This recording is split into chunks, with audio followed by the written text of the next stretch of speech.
Hello everybody, আজকে আমরা এই বাক্যটিকে দিয়ে আমাদের ইংরেজি শেখা শুরু করব। সো আমরা দেখতে পাচ্ছি বাক্যটি লেখা হয়েছে আমি বিএনবিতে ইংরেজি শিখি। যে কোনো মাতৃভাষার বাক্যকে বিএনবিতে ইংরেজি করার অনলি একটা নিয়ম রয়েছে। নিয়মটি হচ্ছে বাংলা বাক্যের প্রথমে যে শব্দটি রয়েছে তাকে বলা হয় পার্সন। লাইক আমি মানে হচ্ছে আই, প্রথমে আপনাকে পার্সন বা সাবজেক্টটাকে ইংলিশ করতে হবে। এরপর ঠিক বাংলা বাক্যের পেছনে চলে যাবেন, শেষ যে শব্দটা রয়েছে শিখি। শিখে মানে হচ্ছে লার্ন। তো আমরা এখন এই দুটো কথা জোড়া লাগবো, ইউ অর আই লার্ন। আমি শিখি, আই লার্ন। এখন দেখুন মাঝখানে যে অংশটুকু রয়েছে সেই অংশটুকুকে আমরা পাশে রাখবো, পেছন থেকে সামনে।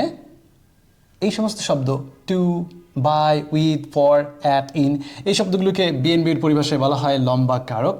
বিকজ এই শব্দগুলো বেসিকলি ইংরেজি বাক্যের মাঝখানে থেকে বাক্যটিকে টেনে টেনে লম্বা করে, এই জন্য আমরা নাম দিয়েছি লম্বা কারক। So it's a part of joke. সো আমরা এখন দেখতে পাচ্ছি আমাদের মাঝখানে যে অংশটুকু, সেই অংশটুকে আমরা ঠিক এই জায়গাতে প্লেসমেন্ট করব। ইংরেজি মানে হচ্ছে ইংলিশ। বিএনবিতে তো দেখুন, বিএনবিতে মানে হচ্ছে অবস্থান করছে, তাহলে অবস্থান অর্থে আমাদেরকে অ্যাট ব্যবহার করতে হবে।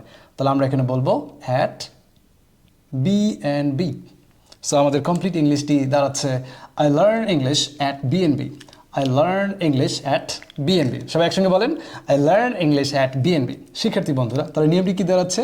প্রথমে মাতৃভাষার বাক্য আমাদের পার্সনকে বাংলা করতে ইংলিশ করতে হবে, তারপর ইংরেজি বাক্যের ঠিক পেছনে যেতে হবে। যে দুটো শব্দ রয়েছে এই পার্সন আর পেছন থেকে ভার্ব আপনাকে জোড়া লাগাতে হবে।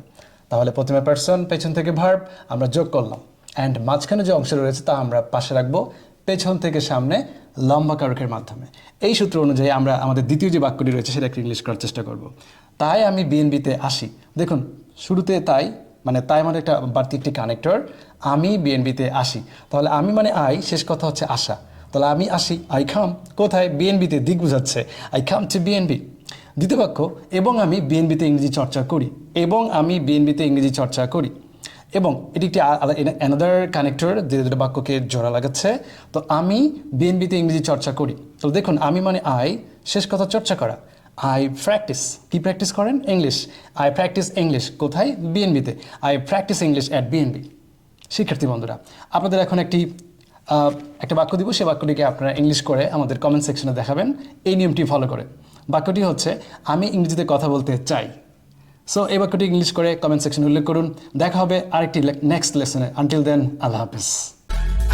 It's BNB Education, Bangla and British.